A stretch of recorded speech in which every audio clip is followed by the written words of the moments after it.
नमस्कार, मी मिनल माळी मडवी. न्यूज मराठी 24/7च्या बातमी महाराष्ट्राची मध्ये आपल्या सगळ्यांचं स्वागत. पाहूया महाराष्ट्रातील काही महत्त्वाच्या बातम्या. पुणे जिल्ह्यातील खेड तालुक्यातील परसूल जवळ काकुबाई मंदिर परिसरात वनसंरक्षक जुन्नर संतोष कंक यांच्या मार्गदर्शनाखाली वनसंवर्धन आणि वन्यजीव संरक्षण जनजागृती कार्यक्रम पार पडला. या कार्यक्रमाला कुडे बुद्रुक, घोटवडी, खरपूड, परसूल आणि ओंढे येथील ग्रामस्थ, सरपंच आणि विविध मान्यवर उपस्थित होते. यावेळी बिबट्या आणि इतर वन्य प्राण्यांपासून संरक्षण कसं करावं याबाबत मार्गदर्शन करण्यात आलं. डॉक्टर तिजारे यांनी जंगल संपदा जतनाचं महत्त्व स्पष्ट केलं, तर जगताप मॅडम यांनी जंगलतोड, आगीपासून संरक्षण आणि वन्यजीवांसाठी उपाययोजनांची सविस्तर माहिती दिली. कार्यक्रमाच्या शेवटी शिंदे यांनी उपस्थितांचे आभार मानले. या उपक्रमातून ग्रामीण भागात वनसंवर्धनाबाबत जागरूकता वाढवण्यावर भर देण्यात आला. माननीय श्री DCF साहेब, खाडे साहेब यांच्या मार्गदर्शनाखाली या विभागातला जो प्रश्न आहे, जुन्नर विभागातला बिबट, या प्रश्नाला घेऊन गावोगावी जाऊन आम्ही प्रबोधनं करतोय, कार्यशाळा घेतोय. त्याच संदर्भात मी आपल्याकडे आलो. आपल्याशी चर्चा झाली समोर. तिथे आपल्याकडनं कळलं बिबट हा आपल्याकडे खूप मोठा प्रश्न नाही. आपल्याकडे बाकीचे प्रश्न वाढलेत, मुकाट जनावरांची प्रश्न आहे, बाकीचे प्रश्न वाढले. तर आपण तो मुद्दा नक्की हाताळू. शेवटी आपला जो विषय आहे तो विषय आहे मानव आणि वन्यजीवन संघर्ष. आता तुमच्याच मुद्द्यावर सरळ सरळ मी बोलतो. तुमचा जो मुद्दा आहे बिबट, हा विषय घेणारच मी, कारण की ते माझं काम आहे. पण तुमचा जो सध्याचा मुद्दा झालेला आहे तो म्हणजे तुमच्या इथे फिरणारी गायींची कळप है ना. आता जितका मी म्हणजे मला पूर्वी हा मुद्दा माहिती नव्हता. म्हणजे हा मुद्दा मी जेव्हा मागे आलो तेव्हा ओतूर साईडला, शिरूर साईडला, काही काही विभागामध्ये पहाडांवरती ही सगळी कळपं फिरतात आहे आणि कसा हुडदोस करतात आहे या संदर्भात मी काही डॉक्युमेंटरीज पण पाहिल्या. या गोष्टी मला समजल्या, बऱ्यापैकी समजल्या. आता प्रश्न जेव्हा सरकारी यंत्रणेचा येतो, म्हणजे तुम्हाला बऱ्यापैकी लक्षात आलं असेल, तुम्ही पण दरदर भटकत असताल, गावोगाव फिरत असाल, या डिपार्टमेंटमध्ये त्या डिपार्टमेंटमध्ये. फॉरेस्टवाले म्हणतात की गाय आमची नाही है ना, या गायी आमच्या नाही. शेतीवाले म्हणतात की बाई आता फॉरेस्टच्या जागेमध्ये. आता त्यांचे प्रश्न समजून घ्या, कारण त्यांना कुठेतरी आपल्या कायद्याच्या मर्यादा आहेत है ना. फॉरेस्टचे ते जनावरं नाही आहेत, कारण ते पाळीव प्राणी आहे. आणि जर ते पाळीव प्राणी आहे, ते समजा आपण कृषी विभागाकडे गेलो तर कृषी विभाग म्हणतं की ते पडलं आहे फॉरेस्टच्या लँडमध्ये, तिथे आम्ही जाऊ शकत नाही. बरोबर आहे ना. हा सगळ्यात मोठा प्रश्न तुम्हाला उद्भवतोय सध्या, जितकं मला कळत आहे. म्हणजे आता जे वन्यजीवन आणि मानव संघर्ष जो आहे तो आता आपल्याला पाळीव प्राणी आणि मानव संघर्ष हा एक नवीन विषय मांडावा लागणार आहे, असं इथे आल्यावर मला लक्षात येतं आहे. पण तरी मला काही गोष्टी तुम्हा लोकांकडनं पण जाणून घ्यायच्या आहे, जेणेकरून मला याच्यावर सविस्तर बोलता पण येणार. ठीक आहे. आता मला मॅडमनी सांगितलं की आपल्या जमिनीमध्ये खेकडे खूप आहे आणि ते गड्डे तयार करतात, त्याच्यामुळे पाण्याची साठवण बऱ्या प्रमाणात होते. आणि वरती गवताचं बी पडलं राहतं तर गवत पण मोठ्या मुबलक प्रमाणामध्ये अगदी हिरवगार राहतं. त्याच्यामुळे गायींना एकदम फिरायला आणि खायला प्यायला एकदम भरपूर गोष्टी आहेत. मानव वन्यजीव संघर्ष टाळण्यासाठी प्रबोधनपर कार्यक्रम या ठिकाणी आयोजित केले गेलेले आहे. आणि त्या माध्यमातून साहेबांनी आत्ताच सांगितल्यानुसार 14 ठिकाणी हे कार्यक्रम आयोजित केलेले आहेत. त्यातला हा 11वा कार्यक्रम आपल्या खेड तालुक्यामध्ये या काकुबाई मंदिराच्या परिसरात, या भागामध्ये मोठ्या प्रमाणामध्ये जंगल आहे आणि या भागातील लोकांना उपयोगी असा हा कार्यक्रम आणि या लोकांना प्रबोधन व्हावं म्हणून या कार्यक्रमाचं आयोजन केलेलं आहे. महाराष्ट्र शासन वन विभागाच्या माध्यमातून या कार्यक्रमाच्या निमित्तानं उपस्थित असणारे सर्व अधिकारी, वन विभागाचे सर्व सेवक वर्ग, त्याचबरोबर परिसरातील सर्व ग्रामस्थ, या पथकातील सर्व कलावंत मंडळी यांना मनापासून प्रथमतः धन्यवाद देतो. खऱ्या अर्थानं जंगलांचं संवर्धन तर झालंच पाहिजे आणि हे संवर्धन होत असताना वन्य पशु पक्षी या ठिकाणी मोठ्या प्रमाणामध्ये जंगलामध्ये आढळताना आपण पाहत असतो. अलीकडच्या कालावधीमध्ये आपल्या खेड तालुक्यातच नव्हे तर जुन्नर उपविभागामध्ये प्रत्येक भागात, प्रत्येक तालुक्यामध्ये वाडी वस्तीवर बिबट्याचं दर्शन आपल्याला पदोपदी होत असतं. आणि हे दर्शन झाल्याच्या नंतर खऱ्या अर्थानं अनेक धोके यापूर्वी झाले होत आहेत, भविष्यात ते होऊ नयेत म्हणून शासनानं वेगवेगळ्या माध्यमातून मग प्रथमतः पिंजऱ्यांच्या संख्यामध्ये वाढ केली, नंतर प्रबोधनाच्या माध्यमातून आपण वनामध्ये किंवा एकांतामध्ये फिरत असताना त्या ठिकाणी काय काय केलं पाहिजे या गोष्टीचं मार्गदर्शन सुद्धा वन विभागाच्या माध्यमातून वेळोवेळी दिलं जातं. अलीकडच्या कालावधीमध्ये CCTV कॅमेऱ्यांच्या माध्यमातून ज्या ज्या ठिकाणी स्पॉट आहेत अशा ठिकाणी त्या कॅमेऱ्यामध्ये जर बिबट्या दिसला तर त्या भागामध्ये सायरन वाजला जातो आणि त्यामुळं लोक जागृत होतात की या भागामध्ये बिबट्या आलेला आहे. आणि त्यामुळं या वेगवेगळ्या योजनांच्या माध्यमातून आपल्या प्रत्येक नागरिकापर्यंत या गोष्टीची माहिती व्हावी. बिबट्या आणि माणसं याच्यात मध्ये खऱ्या अर्थानं जे भीतीचं वातावरण झालेलं आहे त्यामध्ये स्वसंरक्षण कशा पद्धतीनं करावं, काय काय उपाययोजना आहेत, त्यासाठी या प्रदर्शनाचं या आयोजन आपल्या याच काकूबाई मंदिर, पुढे बुद्रुक, पुढे खुर्द, येनवे, आपल्या आडगाव, परसूल, खरपूड, खोपेवाडी, मसेवाडी या परिसरामध्ये आपल्या काकूबाई मंदिराजवळ आयोजित केलेलं आहे.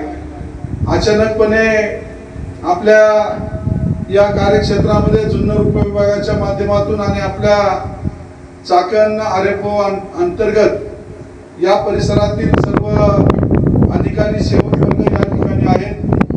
या भागामध्ये आज कुडे खुर्द गावामध्ये 5 विद्यार्थी आणि विद्यार्थिनींनी MPSCच्या माध्यमातून वेगवेगळ्या क्षेत्रामध्ये त्यांनी यश प्राप्त केलं आणि त्यांचा सन्मान सोहळा कुडे खुर्द गावामध्ये होता. आणि या भागामध्ये 3-4 ठिकाणी कुडे खुर्द, कुडे बुद्रुक, आपल्या बांगरवाडी असेल, गोटवडी असेल आणि आता खोपेवाडीला एक साखरपुड्याच्या निमित्तानं, शुभविवाहाच्या निमित्तानं भेटीसाठी मी जात असताना आपली काकूबाई देवी हे एक जागृत देवस्थान आहे आणि अशा देवस्थानच्या माध्यमातून या ठिकाणी आज दर्शनासाठी आलेलो असताना आपले उपवनरक्षक, संरक्षक आदरणीय DCF खाडेसाहेब असतील आणि यांची सर्व टीम या परिसरामध्ये अत्यंत चांगल्या पद्धतीनं काम करत आहे. बीड इथं जय शिवसंग्राम संघटनेचे अध्यक्ष राम हरी मेटे यांनी पत्रकार परिषद घेत राज्य सरकारवर तीव्र टीका केली आहे. मुख्यमंत्री देवेंद्र फडणवीस आणि केंद्र सरकारकडे थेट सवाल उपस्थित करत अरबी समुद्रातील प्रस्तावित शिवस्मारक प्रकल्प अद्याप रखडल्याचा आरोप त्यांनी केलाय. मुंबई इथं अरबी समुद्रात उभारण्यात येणारे देशातील सर्वात मोठे शिवस्मारक अद्याप प्रलंबित असल्याबाबत त्यांनी नाराजी व्यक्त केली आहे. प्रलंबित प्रकल्पांकडे दुर्लक्ष करून नवे प्रकल्प राबवले जात असल्याचा आरोपही त्यांनी केलाय. शिवस्मारकाचं काम तातडीनं सुरू न झाल्यास तीव्र आंदोलनाचा इशारा त्यांनी दिलाय. राज्य सरकारनं या प्रकल्पाकडे गांभीर्यानं लक्ष द्यावं अशी मागणी त्यांनी केली आहे. पत्रकार परिषद घेण्याचं एकच कारण आहे की 30 वर्षापासून हा छत्रपती शिवाजी महाराज अरबी समुद्रामध्ये स्मारक होण्यासाठी हा विषय 30 वर्षापूर्वीपासूनचा रखडलेला आहे. 95 सालीपासून हा आयरनवर आलेला प्रश्न आहे. तो 2000 स्वर्गीय विनायकरावजी मेटे साहेब यांच्या प्रयत्नाला 2016 हे साधं आणि देशाचे पंतप्रधान नरेंद्रभाई मोदी, महाराष्ट्राचे मुख्यमंत्री देवेंद्र फडणवीस साहेब यांच्या हस्ते व स्मारकाचे अध्यक्ष स्वर्गीय विनायकरावजी मेटे साहेब यांच्या हस्ते करण्यात आलं होतं. परंतु त्याच्यानंतर काम काही कोर्टामध्ये काही कारणास्तव गेल्यामुळं ते काम रखडलेलं आहे. आमचं म्हणणं एवढंच आहे की कोर्टामध्ये गेल्याच्यानंतर खूप देशामधले असतील, महाराष्ट्रामधले असतील मोठे मोठे प्रकल्प हे कोर्टामध्ये अडकलेले आहेत. त्याच्यावर सरकारने काही ना काही तोडगा काढून जे संबंधित आहेत त्यांचं समजून काढून ते प्रयुक्त मार्गी लावलेले आहे. तसंच स्मारकाचं सुद्धा शासनाने हे स्मारकाचं काम मार्गी लावावं कायद्यांच्या चौकटीत राहून त्याची पूर्तता करून कोर्टाच्या अधीन राहून सर्व गोष्टी करून हे काम पूर्ण करावं एवढी आमची प्रामाणिक भावना आहे. सरकारला नेमकं काय इशारा देतो? सरकारला इशारा असा आहे की 2016च्या नंतर पूर्णपणे सरकारचंच आमचा असा आरोप आहे जे शिवसंग्रामचा आणि शिवप्रेमींचा सर्वांचा की सरकारचंच वैयक्तिक दुर्लक्ष झालेलं आहे या प्रोजेक्टवर, त्यामुळं हे रखडलेलं आहे. कशा पद्धतीने आता पुढची लढाई आहे? आणि सर्व संघटना मराठा संघटना जे महाराष्ट्रातील आहेत जे शिवसंग्रामसह आणि शिवप्रेमी सर्वांना सोबत घेऊन आम्ही आमदार असतील, खासदार असतील, मंत्री महोदय असतील, दोन्ही उपमुख्यमंत्री आणि मुख्यमंत्री साहेबांना आणि वेळ पडलीच तर देशाचे पंतप्रधान नरेंद्रभाई मोदी यांची सुद्धा वेळ घेऊन आम्ही निवेदनाद्वारे आधी सर्वांना आम्ही याची कल्पना देऊन एक 3-4 महिने ऑगस्टपर्यंत आम्ही वाट पाहू की आपण सरकारने काय पाऊल उचलत आहे, आम्हाला काय आश्वासन देतं आहे याची आम्ही वाट पाहणार आहोत. आणि जर त्याच्यानंतरही तोपर्यंत नाही झालं तर पूर्णपणे पुन्हा ऑगस्टच्या नंतर रस्त्यावरली लढाई आम्ही सर्व मिळून लढणार आहोत. या प्रकल्पाचा फक्त राजकारण केलं जातं आहे का? मोदींनी याचं उद्घाटन केलं, फडणवीसांनी देखील त्या ठिकाणी होते, पण यामध्ये कुठलीही आत्तापर्यंत एक साधी सिंगल वीट लावण्याचं देखील तिथं काम झालेलं नाही. याकडे कसं बघता? दुःख याच गोष्टीचं वाटतं ना की देशाचे पंतप्रधान नरेंद्रभाई मोदी यांनी जलपूजन करूनही त्यांचंच सरकार इथं महाराष्ट्रात पण भाजपचं केंद्रामध्ये सुद्धा भाजपचंच सरकार असून आणि पंतप्रधान महोदयांनी जलपूजन करून सुद्धा आणखीन एक वीट लागत नाही 8 वर्षापासून. याचं खरं दुर्दैव आहे आमचं. काय फक्त राजकारण केलं जाते का? ह्याचं आता आज तेच बोलावं लागेल की हे इलेक्शनसाठी त्यावेळेस जलपूजन केलं तर काय असं तिथं असं एकंदरीत दिसायला लागले, हे राजकारण व्हायला लागले. म्हणून राजकीयदृष्ट्या हे जरी सत्य असलं तरी मराठा आरक्षणासाठी सर्वजण एकत्र आले होते. आता स्मारकासाठी कसे एकत्र आणणार आहात किंवा सगळ्यांशी कसा पाठपुरावा करणार? नाही, याच्यामध्ये आणायची आवश्यकताच नाही आहे. महाराष्ट्रामधील प्रत्येक व्यक्तीच्या मनामनात घराघरात छत्रपती शिवाजी महाराज आहे आणि त्यामुळं कुणाला याविषयी चला म्हणायची, या म्हणायची किंवा सोबत राहा म्हणायची आवश्यकता नाही. ऑटोमॅटिकली सर्व लोक ही आमच्यासोबत जुळल्या जाते आणि जुळल्या जाऊन सरकारला जॉब विचारू शकतो आम्ही सर्व महाराष्ट्राची जनता काय. आणि जर वेळ पडलीच तर आम्ही रस्त्यावर आणि टाईम पडला तर आम्ही मंत्रालयाला सुद्धा आम्ही घेराव. देगलूर तालुक्यातील मरखेल इथं जिल्हा परिषद नांदेडच्या डॉक्टर बाबासाहेब आंबेडकर शाळा योजनेअंतर्गत बांधण्यात आलेल्या 3 वर्ग खोल्यांच्या नवीन इमारतीचं उद्घाटन मोठ्या उत्साहात पार पडलं. याच कार्यक्रमात शालेय व्यवस्थापन समितीच्या वतीनं सेवापूर्ती गौरव सोहळाही आयोजित करण्यात आला होता. या कार्यक्रमाचं उद्घाटन माजी शिक्षण सभापती व्यंकटराव पाटील गोजेगावकर आणि देगलूर विधानसभेचे आमदार जितेश अंतापूरकर यांच्या हस्ते करण्यात आलं.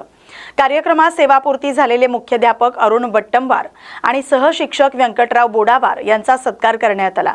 विद्यार्थ्यांनी स्वागतगीत सादर करून कार्यक्रमाची रंगत वाढवली. शाळा व्यवस्थापन समिती आणि ग्रामस्थांच्या सहकार्यानं हा कार्यक्रम यशस्वीरित्या पार पडला. सेवानिवृत्त होत आहेत गोजेगावकर सर, मी आमदार साहेबांना बोलणार होतो पण आमदार साहेब गेलेत. तुमच्याकडे ही सूत्र आहेत की शाळा टिकवण्यासाठी आणि ते शिक्षण विस्तार अधिकारी आहेत का गोडाजी सर, की शाळा टिकवण्यासाठी आम्हाला जूनमध्ये आणखी आम्हाला 3 शिक्षक लागणार आहेत आणि ही उणीव फक्त मांडण्यासाठी मी आपल्या पुढे उभा आहे. बाकी सरांचं कौतुक आहे की सरांमुळं आमची लेकरं घडत आहेत आणि खऱ्या अर्थानं ह्या शाळेतल्या ह्या कार्यक्रमांमध्ये कुठला राजकीय लवलेश नाही आहे की शुद्ध अंतकरणाने शालेय व्यवस्थापन समितीचे अध्यक्ष बालाजीराव आणि त्यांची टीम, खऱ्या अर्थानं शालेय व्यवस्थापन समितीची टीम कशी असावी की या 5 वर्षांमध्ये शिक्षकांना कुठल्या 1 रुपयाचा त्रास न देता त्यांच्या शैक्षणिक कार्यांमध्ये ही टीम पूर्णपणे योगदान दिलेली आहे आणि खऱ्या अर्थानं त्यांचं कौतुक झालं पाहिजे आणि गावकऱ्यांच्या वतीनं त्यांचा या ठिकाणी कार्यक्रम होतोय. शिक्षकांची काय माफक मागणी आहे? शाळेपर्यंत येईपर्यंत एक रस्ता असावा आणि विद्यार्थ्यांनी सकाळी इथे प्रार्थना घेत असताना हा सगळा परिसर फेवर ब्लॉक मध्ये झाला पाहिजे. हे आमदार साहेबांना सांगण्यासाठी, सूचना करण्यासाठी मी या ठिकाणी आपल्या पुढे बोलत आहे. खऱ्या अर्थानं आमदारांना मी आता त्यांना फोनमध्ये कानात बोलणार आहे की जिल्हा परिषदेची शाळा टिकवायची असेल तर सगळे शिक्षक विषयावर भरलं पाहिजे आणि ही मागणी करण्याची जबाबदारी आमच्या सगळ्यांचे प्रतिनिधी म्हणून आमदारांची आहे. आमच्या भागातले रस्ते, आमच्या भागातले आरोग्याचे प्रश्न, आमच्या भागातले शिक्षणाचे प्रश्न हे सभागृहात मांडण्याचे आमचे आवाज म्हणून तुम्ही आहात. तर येणाऱ्या काळांमध्ये जिल्हा परिषदेची शाळा टिकवण्यासाठी सभागृहांमध्ये विषयवार शिक्षक आले पाहिजे, एवढी सूचना मी सामाजिक कार्यकर्ता या नात्यानं मानतोय. आदरणीय गोजेगावकर साहेबांना अनेक ठिकाणी लग्नाच्या ठिकाणी भेट द्यायला जायचं आहे आणि या ठिकाणी आपल्या सगळ्यांचा विनंती आहे की आपल्या आमचा गुणगौरव केल्यानंतर आपल्या सर्वांना सुरूची भजनाची व्यवस्था पण ते घेतल्याशिवाय कोणी जाऊ नये, बस एवढी सूचना या ठिकाणी सर आणि भोडेपार सर ज्या ज्या ठिकाणी ज्ञान पेरले तिथे इंजिनियर म्हणून उगवलेले आहेत, शिक्षक म्हणून उगवलेले आहेत आणि पदाधिकारी म्हणून झाले आहेत, वन विभागाचे अधिकारी म्हणून झालेले आहेत. आणि खऱ्या अर्थानं शिक्षकांना कधी आनंद वाटतोय की छाती ठोकपणानं त्यांना वाटतोय की एका लाल दिव्याच्या गाडीमध्ये आपला विद्यार्थी कलेक्टर झालाय, त्याच्या मुलाशी शिक्षक असतात आणि म्हणून खऱ्या अर्थानं हे वंदनीय शिक्षकांचा आज निरोप समारंभ देत असताना त्यांचं उर्वरित आता आयुष्य आनंददायी आरोग्यदायी जावं. बरोबर सर, तुम्ही जरी सेवानिवृत्त झालात तरी ही शाळा आपली हक्कांची आहे आणि आपण या ठिकाणी पुन्हा एकदा आम्हाला सगळ्यांना विद्यार्थ्यांना घडवण्यासाठी वेळ द्यावा हे हक्काचं म्हणून आपण सांगतो. आदरणीय वट्टमोर सर इथं आल्यानंतर आम्हाला वाटलं सुरुवातीला त्यांचा फोन आला मी येत आहे, पण मी त्यांना सांगितलं की ही जी शिस्तीतली शाळा आहे त्या शिस्तीत आपण चालवावं एवढीच अपेक्षा आहे आणि खऱ्या अर्थानं ती शिस्त कधी मोडले नाहीत. माझ्या दारातून CCTVचा कॅमेरा आहे. सर येत असताना सकाळी गुरुंना माझं पहिलं वंदन असतोय, वेळेमध्ये अगदी ते येत असतात. खऱ्या अर्थाने हीच परंपरा इथे आदरणीय आंबुरे सर आहेत, गोंदगावे सर आहेत, रेड्डी सर आहेत, ही परंपरा तुम्हाला टिकवायची आहे आणि या शाळेचं डॉक्टर बाबासाहेब आंबेडकर आदर्श शाळा ही नाव आहे आणि ही आदर्श आपल्याला जिल्ह्यांमध्ये टिकवायचं आहे. ही माफकच अपेक्षा फक्त आपल्या पुढे व्यक्त करतो आणि मी तर थांबतो. धन्यवाद. उमरगा तालुक्यातील मुरुम इथं वीज पुरवठा आणि शेतकऱ्यांच्या समस्यांवर तोडगा काढण्यासाठी नगर परिषद सभागृहात महावितरण अधिकाऱ्यांसोबत बैठक पार पडली. वाढत्या वीज खंडितेमुळे शेतकऱ्यांचं मोठं आर्थिक नुकसान होत असल्याच्या तक्रारी यावेळी मांडण्यात आल्या. या बैठकीला आमदार प्रवीण स्वामी उपस्थित होते. त्यांनी महावितरण अधिकाऱ्यांना नागरिकांच्या तक्रारींवर तात्काळ कार्यवाही करण्याचे निर्देश दिले. तसंच वीज पुरवठा सुरळीत ठेवण्याची जबाबदारी प्रशासनाची असल्याचं स्पष्ट केलं. मुरुम शहरासाठी स्वतंत्र उपकेंद्र, उच्च दाब वीज पुरवठा, रखडलेली वीज वाहिनी कामं आणि शेतीसाठी किमान 6 तास वीज पुरवठा यांसारख्या मागण्या शेतकऱ्यांनी यावेळी मांडल्या. काही तक्रारींचं निवारण बैठकीतच करण्यात आलं. उर्वरित प्रश्नांवर लवकरच ठोस कार्यवाहीचं आश्वासन अधिकाऱ्यांनी दिले. बीड शहर आणि जिल्ह्यातील अनेक पेट्रोल पंपांवर पेट्रोल आणि डिझेलचा तुटवडा निर्माण झाल्यानं वाहनधारकांना मोठा फटका बसतोय. अनेक पंपांवर इंधनासाठी लांब रांगा लागल्या होत्या. परिस्थिती अधिकच गंभीर झाल्यानं अनेक ठिकाणी पेट्रोल डिझेल मिळत नसल्यानं नागरिकांना रिकाम्या हातानं परतावं लागतंय. ग्रामीण भागातील दूध आणि भाजीपाला विक्रेत्यांसह दैनंदिन प्रवास करणाऱ्यांची मोठी गैरसोय होते. दुसऱ्या पंपावर मिळेल या आशेनं फिरणाऱ्या वाहनधारकांना अनेक ठिकाणी निराशा सहन करावी लागते. काही ठिकाणी वाहनं बंद पडलेल्या अवस्थेत रस्त्यावरच उभी राहिल्याचं चित्र आहे. इंधन पुरवठा सुरळीत करण्याची मागणी नागरिकांकडून केली जाते. या बातमीचा आढावा घेतलाय प्रतिनिधी अनिल घोरड यांनी. पासून पेट्रोल आणि डिझेलचा तुटवडा झालेला पाहायला मिळत आहे आणि त्याचबरोबर जे आहे ते बीडमधल्या बहुतांश पेट्रोल पंपावरती वाहनं पेट्रोल भरण्याच्या आशेने येत आहेत, मात्र प्रत्येकाची आशा मोड होते, त्यांना त्यांच्या पद्धतीने निराशा पडते. आपण या दृश्यामध्ये पाहू शकतो जे वाहनधारक आहेत ते पेट्रोलसाठी किंवा डिझेलसाठी या पंपावरच नाही तर बीडमधल्या प्रत्येक पंपावर येत आहेत आणि त्यांना पेट्रोल डिझेल मिळत नाही. हा तुटवडा नेमका कधी संपणार आहे हे निश्चित मानानं आतापर्यंत सांगता येत नाही आणि त्याच्यामुळं अनेकांवरती याचे परिणाम होत आहेत. त्याचबरोबर ती कृषी माल वाहणाऱ्या वाहनांना देखील जे डिझेल मिळायला पाहिजे होतं ते मिळत नसल्यामुळे बीड शहरात शेतकऱ्यांच्या सुद्धा अडचणी वाढलेल्या आहेत. हे दृश्य आपल्याला या ठिकाणी पाहायला मिळत आहे. मी अनिल गोरेट, न्यूज मराठी 24/7 साठी बीड. परभणी शहरातील वाहतूक व्यवस्था सुरळीत करण्यासाठी 2011 मध्ये प्रमुख चौकांमध्ये ट्रॅफिक सिग्नल व्यवस्था सुरू करण्यात आली होती. मात्र तांत्रिक बिघाड आणि देखभालीच्या अभावामुळे ही यंत्रणा अल्पावधीतच बंद पडली आणि गेल्या सुमारे 15 वर्षांपासून कार्यान्वित होऊ शकलेली नाही. सध्या शहरातील चौकांमध्ये केवळ सिग्नलचे खांब उरलेत. वाढतं अतिक्रमण आणि अरुंद रस्त्यामुळे वाहतूक कोंडीची समस्या तीव्र झाली. परभणी हे ट्रॅफिक सिग्नल व्यवस्था बंद अवस्थेत असलेलं राज्यातील एकमेव महानगर असल्याचं चित्र आहे. वाहतूक कोंडीमुळे नागरिकांना रोजच त्रास सहन करावा लागतोय. महापालिका आणि वाहतूक पोलिसांनी ही यंत्रणा पुन्हा कार्यान्वित करून शहरातील वाहतूक सुरळीत करावी अशी मागणी नागरिक करतायत. पुणे जिल्ह्यातील खेड तालुक्यातील राजगुरुनगर बस स्थानक सध्या अस्वच्छता आणि धुळीच्या समस्येमुळे चर्चेत आले. स्थानक परिसरात कचरा साचणं, धूळ उडणं तसंच मूलभूत सुविधांचा अभाव यामुळे प्रवाशांना मोठा त्रास सहन करावा लागतोय. बस स्थानक परिसरात मोठ्या प्रमाणात माती आणि खडी उघड्यावर असल्यानं धुळीचं प्रमाण वाढलंय. त्यामुळे प्रवासी, लहान मुलं आणि वयोवृद्ध नागरिकांना आरोग्याच्या समस्या जाणवत आहेत. स्वच्छतागृहांची दुरवस्था आणि पिण्याच्या पाण्याच्या ठिकाणी अस्वच्छता यामुळे परिस्थिती अधिकच गंभीर झाली. प्रशासनानं तातडीनं डांबरीकरण, नियमित साफसफाई आणि मूलभूत सुविधांची सुधारणा करावी अशी मागणी नागरिक आणि प्रवाशांकडून केली जाते. या राजगुरुनगर बस स्थानकावर आपण पाहत आहोत अनेक बस आलेल्या आहेत. या ठिकाणी भरपूर प्रमाणामध्ये कचऱ्याचं देखील साम्राज्य अनेक पातळ्या पडलेले आहेत. पाण्याची पण व्यवस्था अशी व्यवस्थित दिसत नाही आहे. प्रवासी वर्गांचे हातोनात हलती सुद्धा ही धूळ गाडी गेल्यानंतर जी धूळ उडते त्याचा या ठिकाणी अनेक रस विक्रेते असतील, कलिंगड विक्रेते असतील, ही सर्व धूळ त्या पदार्थावर बसत असेल. तर आज आपण या ठिकाणी जे प्रवासी आहेत त्यांच्याकडे आलो. दादा नमस्कार. आपलं नाव काय? माझं नाव ड्रायव्हरचे आहे. आता सध्या तुम्ही बघू शकता किती प्रमाणात स्वतःचा वारा घेऊन आणि किती धूळ उडालेली आहे. या सर्व गोष्टींचा इथल्या स्थानिक नागरिकांना त्रास होतो. आता हे राजगुरुनगर हे तालुक्याचं शहर आहे. शहरच म्हणता येईल कारण ही नगर पंचायत झाली आहे. इथं या तालुक्यामध्ये जी गावं आहेत ती सगळी खेडेगावातली गावं आहेत. त्यामुळं बहुतांशी जी माणसं आहेत ती तालुक्याच्या ठिकाणी असतात कारण सगळी गावाची खेडवस्तीची तर काही सोयी सुविधा नाही. हे अशा तालुक्याच्या ठिकाणी आपण याची जे महत्त्वाचं तालुक्यातील जी जागा आहे त्याची व्यवस्था बघू शकता आपण काय त्याच्या हातात.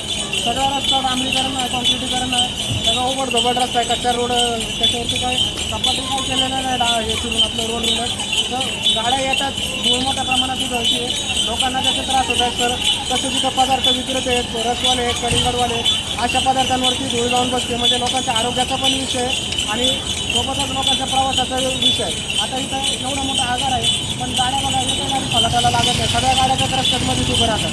आता हे उन्हाळा आहे. आता हे उन्हामध्ये लोक रस्त्याला उभे राहणार का फलाटाला आजाराला उभे राहणार. गाड्या फलाटाला लागत नाही, लोकांना काही पूर्वकल्पना नाही. अनाऊन्समेंट सुद्धा होतं कोणती गाडी आहे. त्याच्यामुळे लोकांची प्रवासाची सुद्धा गैरसोय होते. खेड्यावाला लोकांनी ज्यांच्याकडे स्वतःची गाडी नाही आहे काय नाही तिथं फक्त चालतं बस वेळेत लागतात का? बस वेळेत लागतही नाही आहे आणि आल्या आणि गेलं तर त्याचाही धांगपत्ता लागत नाही आहे. आता जे लोक फक्त एसटी महामंडळावर अवलंबून आहे त्यांची मोठ्या प्रमाणात गैरसोय. जरा सगळ्या फलकाला लागलं त्यांचं अनाऊन्समेंट झालं तर लोकांना कळतं. पलीकडे पाहत आहोत तिथं सुलभ शौचालय वगैरे आहे. तिथं तुम्ही जाऊन आला तर स्वच्छता वगैरे दिसली का?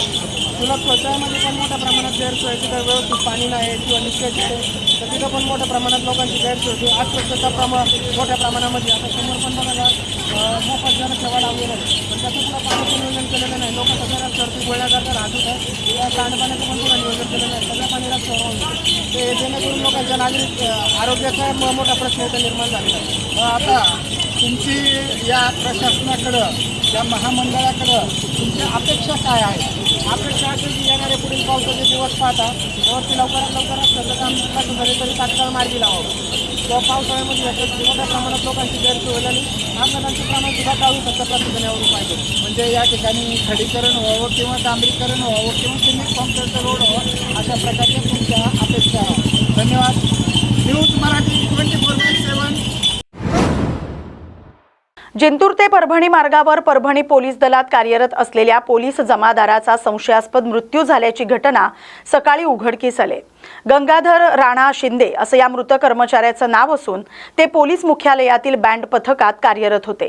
प्राथमिक माहितीनुसार शनिवारी मध्यरात्री ते रविवारी पहाटेच्या सुमारास ते दुचाकीनं जिंतूरहून परभणीकडे येत असताना ताई धाब्याजवळील परिसरात त्यांच्या दुचाकीला अज्ञात वाहनाची धडक बसल्याचा अंदाज व्यक्त केला जातोय। या अपघातात त्यांचा मृत्यू झाल्याचं समोर आलंय। दरम्यान हा मृत्यू संशयास्पद असल्याचा आरोप कुटुंबियांनी केलाय। या प्रकरणाची सखोल चौकशी करण्याची मागणी करण्यात आली। पोलिसांकडून पुढील तपास सुरू आहे। अमरावती जिल्ह्यातील चांदूर रेल्वे नगर परिषदेच्या वतीनं उभारण्यात आलेल्या अत्याधुनिक ई-लायब्ररीचं उद्घाटन भारताचे माजी सरन्यायाधीश भूषण गवई यांच्या हस्ते मोठ्या उत्साहात पार पडलं। या लायब्ररीला न्यायमूर्ती भूषण गवई असं नाव देण्यात आलंय। या उपक्रमामुळे ग्रामीण भागातील विद्यार्थ्यांसाठी आधुनिक शिक्षणाची नवी दारं खुली झालीत। सुमारे 70 संगणकांच्या सुविधेसह इथं 300 विद्यार्थ्यांना थेट लाभ मिळणार आहे। ई-लायब्ररीमुळे विद्यार्थ्यांना ऑनलाईन अभ्यास, स्पर्धा परीक्षा तयारी आणि विविध शैक्षणिक साधनांचा सहज वापर करता येणार आहे। यामुळे ग्रामीण भागातील शिक्षणाला मोठी चालना मिळेल असा विश्वास मान्यवरांनी व्यक्त केलाय।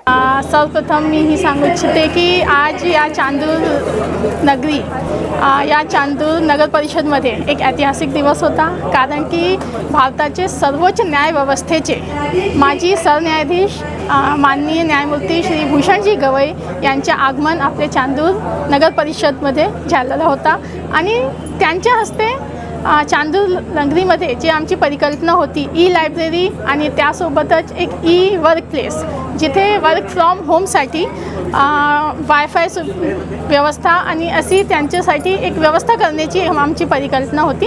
त्याच्या उद्घाटनपर आज त्यांच्या हस्ते करण्यात आला आणि निश्चितच या माध्यमातून एक नवी पिढी जी आहे त्यांना एक नवा प्लेस मिळेल जिथून आपले यूथसाठी एक नवा वर्क, नवा विचारधारा आणि एक नवी ऊर्जा सुरुवात होऊ शकते।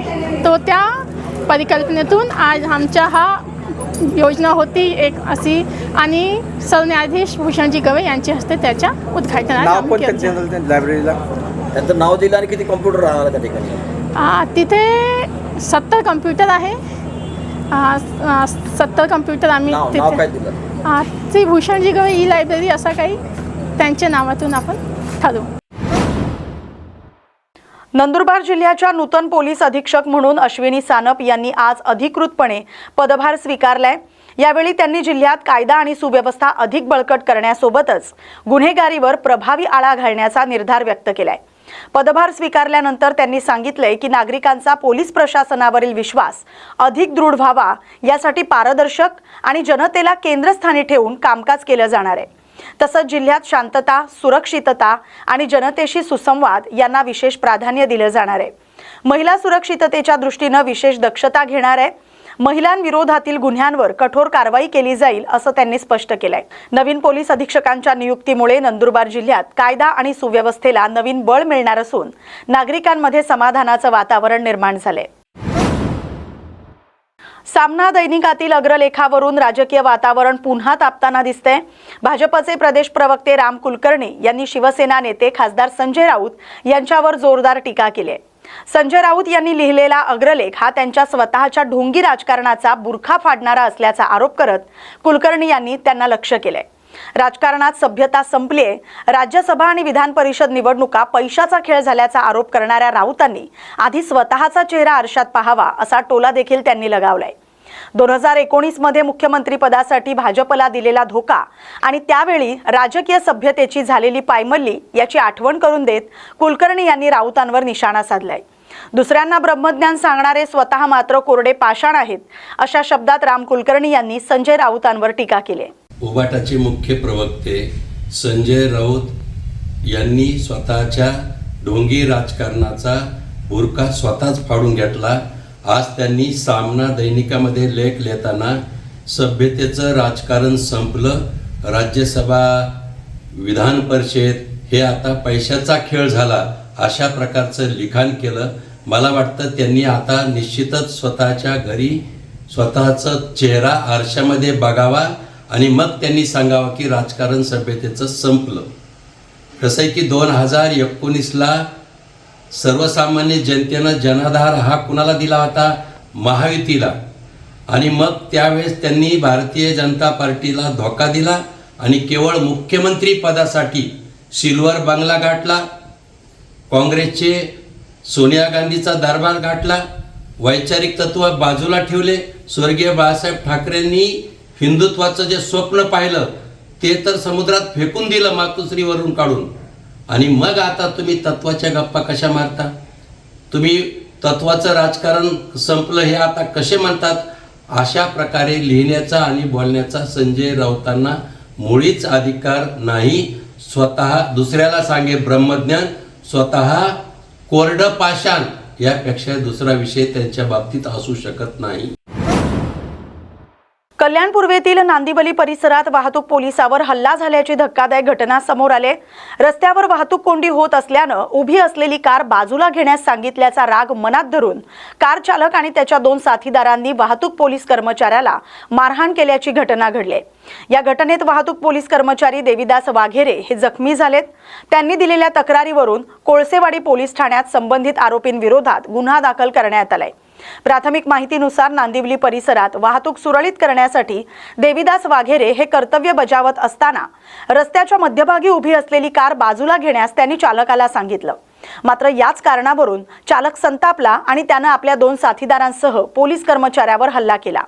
या प्रकरणाचा कोळसेवाडी पोलीस अधिक तपास करत आहेत. आरोपींचा शोध सुरू आहे.